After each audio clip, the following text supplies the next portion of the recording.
Subok na sa tiyan, yan, iba talaga. So yan ang ating pag-uusapan ngayon mga idol. I-share nyo rin kung ano yung meron kayo. And syempre, kung ikaw ay bago pa lamang dito, please do me a favor, please do subscribe and click our tiny notification bell so that you'll be updated every time we have a new upload videos. Disclaimer din po, ang mga videos po natin ay para lamang po sa may bukasang kaisipan at may malawak na pangunawa. Kung wala po tayo nito, maaari na lamang pong mag-skip at mamili ng mga videos na nararapat para sa inyo.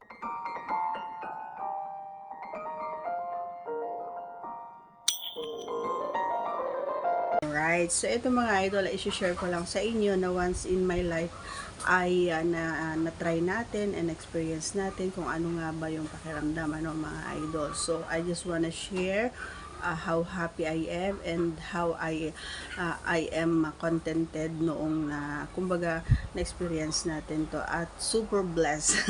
Siyempre, kasi nga meron tayong kumbaga kapareha na talagang ibinibigay din niya yung best niya para maging happy din tayo.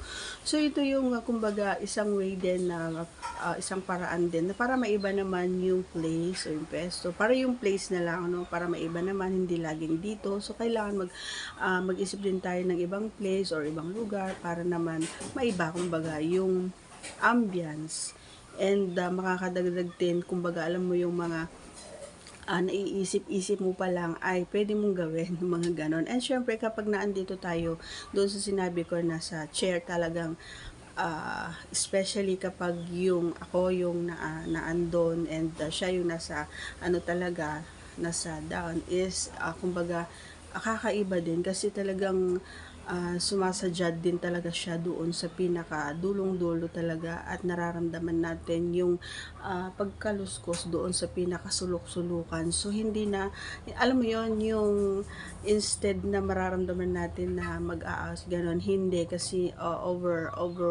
overwhelm ako at grabe yung excitement kapag naandun na siya and hindi na rin natin mapigil kapag naandun na talagang kumbaga pabilis yung tibok ng puso natin, yung galaw natin at syempre the movement, the way we do na parang alam mo yung kailangang matapos na para kumbaga maka pa ng isa or dalawa or tatlo kasi nga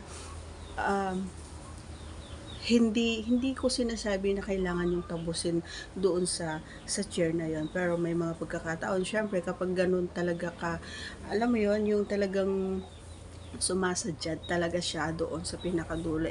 Wala tayong magagawa kasi once na naramdaman ng ating kapareha yun or ni Poy, ay sigurado ako na talagang bubulusok talaga. Oo, talagang lalabas talaga siya na hindi niya rin mamamalayan. Kasi isa, dalawa, tatlo lang yung ano mo, pagka ano mo doon is sigurado ako na matatapos siya kaagad. And of course, wag po nating hayaan na kapag kayo ay natapos habang siya ay nagtatrabaho, huwag nating hayaan or pabayaan.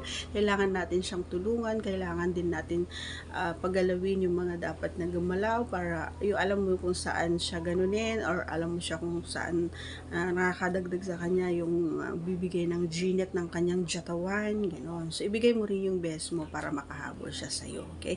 Pinaka-importante dito. Kapag narinig mo yung pag ganun nga, sigurado ako yari, tapos na yan. Okay, so that's all for today's video. Once again, if you are not yet connected, please do subscribe and click our tiny notification bell so that you'll be updated every time we have a new upload videos. Thanks for watching everyone. See you again on our next vlog. Bye!